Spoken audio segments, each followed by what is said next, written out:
అందరికీ నమస్కారం అండి। ఈ రోజు ఈ వీడియోలో 2024 సంవత్సరంలో వినాయక చవితి పండుగ ఏ రోజున వచ్చింది, వినాయక చవితి పండుగను మనం ఏ తేదీన నిర్వహించుకోవాలి, అలాగే పూజ ఏ సమయానికి చేయాలి, చవితి చంద్రుణ్ణి ఏ రోజున మనం చూడకూడదు అన్న పూర్తి విషయాలను ఈ వీడియోలో అయితే మీకు తెలియజేస్తానండి। అందుకని వీడియోని ఎవరు కూడా ఎక్కడ కూడా స్కిప్ చేయకుండా చివరి వరకు అయితే చూడండి। మనం ప్రతి సంవత్సరము కూడా వినాయక చవితి పండుగను భాద్రపద మాసంలో వచ్చే శుక్లపక్ష చవితి తిథి రోజున అయితే జరుపుకోవాలి। కాబట్టి ఈ 2024 సంవత్సరంలో వినాయక చవితి పండుగ స్వస్తి శ్రీ చాంద్రమాన శ్రీ క్రోధినామ సంవత్సరం దక్షిణాయనం భాద్రపద మాసం శుక్లపక్షం చవితి తిథి ప్రారంభం 2024 సెప్టెంబర్ 6వ తేదీ శుక్రవారం ఉదయం 11:43 నుండి ప్రారంభమయ్యి 2024 సెప్టెంబర్ 7వ తేదీ శనివారం మధ్యాహ్నం 1:41 వరకు మనకి చవితి తిథి అయితే ఉంటుందండి। సూర్య సిద్ధాంతం ప్రకారం అలానే నిర్ణయ సింధు ప్రకారం చవితి తిథి మధ్యాహ్న సమయంలో ఏ రోజు అయితే ఉంటుందో ఆ రోజు మనం వినాయక చవితి పండుగను అయితే జరుపుకోవాలి। కాబట్టి మనకి 2024 సంవత్సరంలో వినాయక చవితి పండుగ 2024 సెప్టెంబర్ 7వ తేదీ శనివారం రోజు అయితే జరుపుకోవాలి।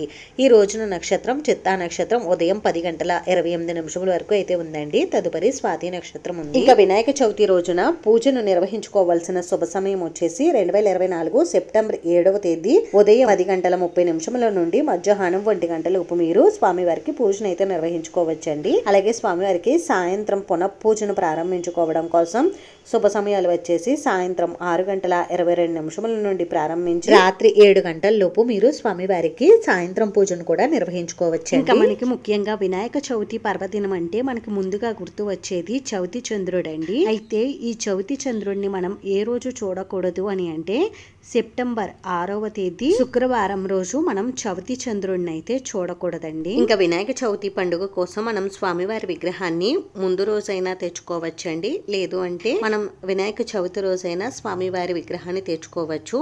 అయితే స్వామివారి విగ్రహాన్ని తెచ్చుకోవడానికి శుభ సమయం అయితే నేను ఇక్కడ చెప్తున్నానండి। ముందు రోజు స్వామివారి విగ్రహం తెచ్చుకునేవారు శుక్రవారం రోజున సాయంత్రం 5 గంటల తర్వాత మీరు స్వామివారి విగ్రహాన్ని ఇంటికైతే తెచ్చుకోవచ్చండి। ముందు రోజున స్వామివారి విగ్రహం తెచ్చుకున్న వారు స్వామివారి ఫేస్ కు పెట్టినటువంటి క్లాత్ ని కానీ పేపర్ ని కానీ తీయకూడదండి, అలాగే ఉంచేయాలి।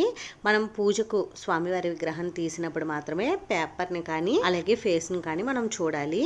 ఇంకా ఆ రోజు మనం అంటే వినాయక చవితి రోజు మనం విగ్రహం తెచ్చుకోవాలి అని అనుకుంటే ఉదయం 7:30 నుండి ప్రారంభించి 8:50 లోపు మనం స్వామివారి విగ్రహాన్ని ఇంటికి తెచ్చుకోవచ్చు। ఈ సమయంలో కుదరకపోతే ఉదయం 10:30 నుండి 12 గంటల లోపు మీరు స్వామివారి విగ్రహాన్ని ఇంటికి అయితే తెచ్చుకోవచ్చండి। మనం స్వామివారికి పూజను ఎంత ఘనంగా అయితే నిర్వహిస్తామో స్వామివారి నిమజ్జన కూడా అంతే ఘనంగా నిర్వహిస్తాం కదండి।